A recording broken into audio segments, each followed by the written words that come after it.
Bismillahirrahmanirrahim. Assalamualaikum warahmatullahi wabarakatuh.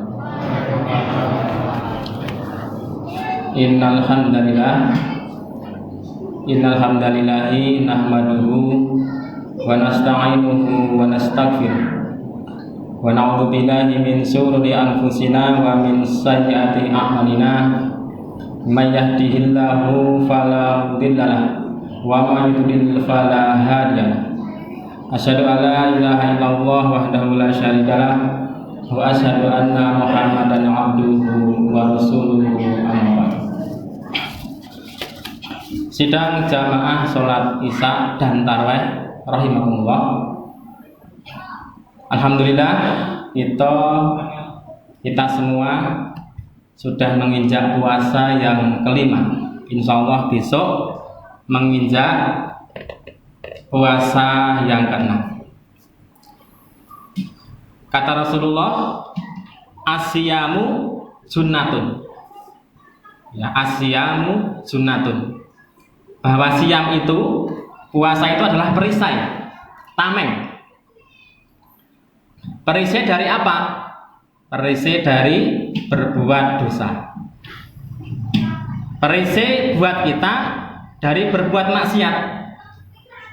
Contohnya, saat tidak puasa kita mudah berkata kotor.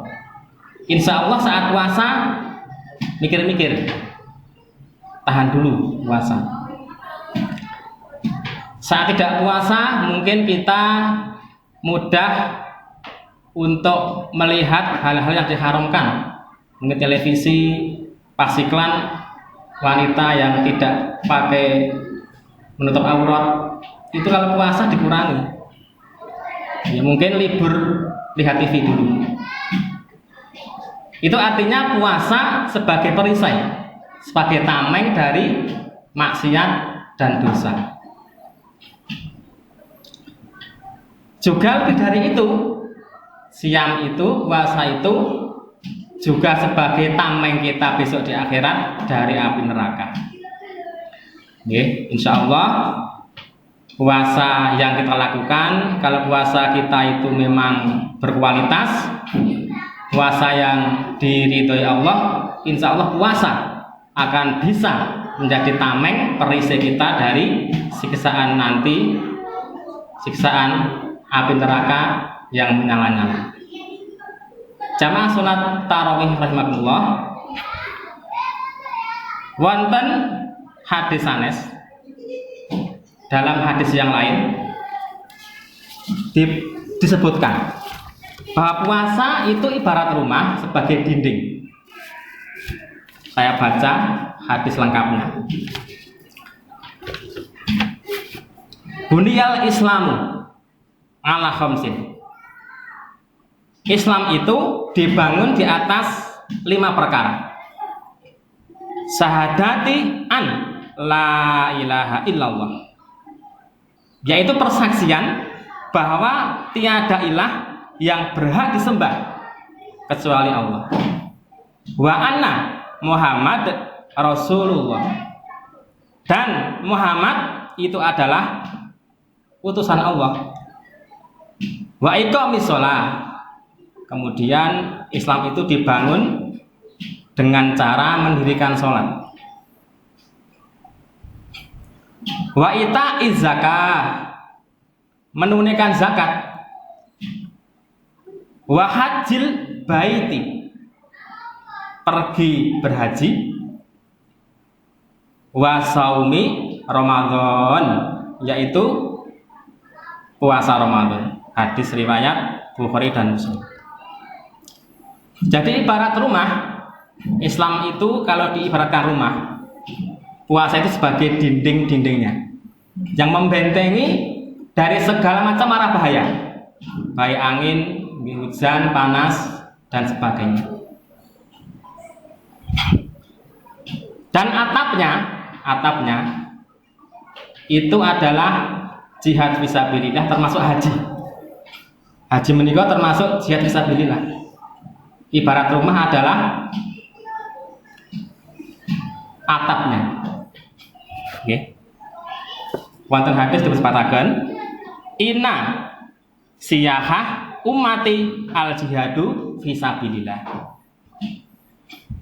Wal haji wal haju ya, wal haju jihadun fisabilillah.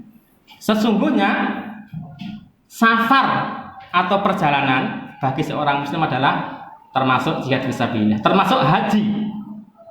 Ya, berangkat haji termasuk jihad fisabilillah yang diibaratkan sebagai atap rumah kita. Oke. Memang sekarang ya daftar haji itu lama, selain yang plus lain yang biasa, sekitar 27 tahun menunggunya. Oke, 20 tahun. Tapi tidak boleh pesimis. Tidak boleh, wah aku wis tuwa rasa haji wae tak umroh wae. Itu tidak boleh. Harus berniat berhaji. Ini alhamdulillah tahun kemarin saya daftar itu dimudahkan Allah. Nunggunya 27 tahun. Jadi sekitar saya umurnya nanti insya Allah 69 baru berangkat. Lebih saya heran lagi, samping saya itu ada ya sudah sepuh, daftar. Sudah sepuh Pak. Umurnya sekitar 55 tambah 27, 82 baru berangkat nanti. Itu daftar. Jadi tidak boleh wah rasa haji baik tak umroh ya itu tidak boleh. Harus tetap berusaha. Ini sebagai niat itu ya daftar. Daftar itu baru niatnya diterima. Kalau belum bisa daftar menabung sejak sekarang. Yaitu haji. Jamaah sekalian,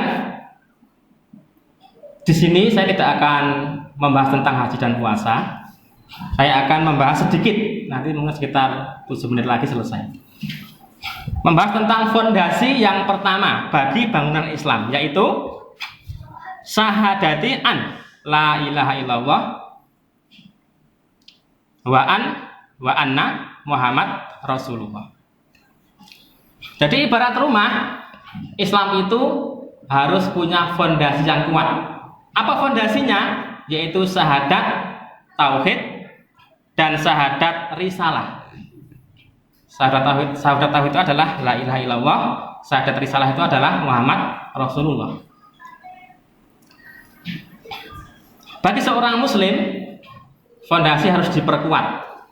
Ibarat rumah, kalau fondasi kuat, bangunan sebesar apapun akan kokoh, tidak akan mudah hancur apalagi runtuh.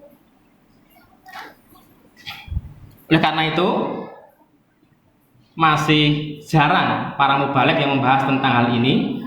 Makanya hari ini mungkin sedikit saya bahas. Kalau yang membahas puasa, haji, sholat sudah banyak, tapi yang membahas tentang tauhid itu jarang. Sehingga jamaah sholat tarawih rahimakumullah, Allah itu punya hak. Kalau kita sudah mengucap asyhadu alla ilaha illallah, Allah itu punya hak. Haknya apa? Yaitu hak wajib diibadahi. Punya hak bahwa Allah itu yang memberi rezeki. Punya hak mengatur hidup dan mati manusia. Juga punya hak mengatur celaka dan beruntungnya manusia. Manfaat dan madarat itu yang mengatur Allah. Maka kalau ada orang yang menyelisihi haknya Allah, yang merebut haknya Allah, ini bisa meruntuhkan, menghancurkan fondasi keislaman. Contoh di desa saya itu di daerah Bayat, itu kalau walimahan nikah itu pakai upacara tawaf sumur tua. Jadi di daerah sana, di daerah desa itu ada sumur tua, namanya sumur kedung. Jenenge Sendang Kamulyan namanya. Jadi kalau orang nikah itu wajib memutari sumur itu. Itu sudah menjadi satu rutinitas. Kalau tidak melakukan itu, kata mbah-mbah yang di desa saya itu, nanti bisa celaka. Nah, ini adalah merebut haknya Allah. Yang mengatur celaka, yang mengatur untung, rugi, celaka, madharat itu adalah Allah.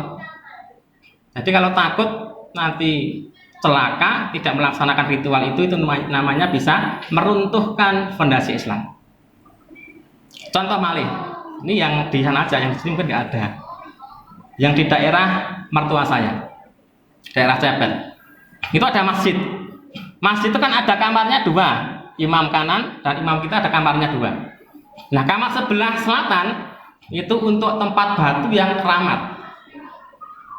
Batu itu dulu katanya peninggalan Mbah Soleh. Mbah Soleh. Tapi sekarang disebut Mbah Toleh. Karena memang itu membuat keroposnya fondasi Islam. Banyak jamaah masjid, Pak. Sholat di situ ya puasa. Tapi kalau bepergian mau pergi jauh begitu, doa simpuh wonten ing batu besar ingkang dipun letakaken teng masjid niku. Niki sepele, ning dapat mengkeroposkan, menghancurkan fondasi Islam. Akibatnya kalau fondasi Islam runtuh, ya sholat, puasa, haji akan menjadi debu yang berterbangan, tidak akan ada pahalanya. Ini fungsi kuatnya fondasi Islam bagi seorang mukmin. Insya Allah lain wekdal kula lanjutaken amargi wekdalipun sampun jam 7:30 kirang sedik. Masih banyak contoh ya yang berkaitan dengan ya istilahnya perbuatan syirik menika perbuatan ingkang samar. Kata para ulama, syirik menika menyekutukan Allah menika bagaikan semut hitam di batu yang hitam di tengah gelapnya malam yang gulita. Hampir orang nggak menyadari kalau tidak punya ilmu. Maka di mimbar yang mulia ini saya mencoba mengingatkan diri saya dan kepada jamaah semuanya. Itu saja, insya Allah besok pekan yang akan datang kita lanjutkan karena waktu yang tidak memungkinkan. Kita tutup dengan doa, subhanakallahumma wa bihamdika asyhadu alla ilaha illa anta astaghfiruka wa atubu ilaik. Wassalamualaikum warahmatullahi wabarakatuh. Ya rajai, ya rajai, ya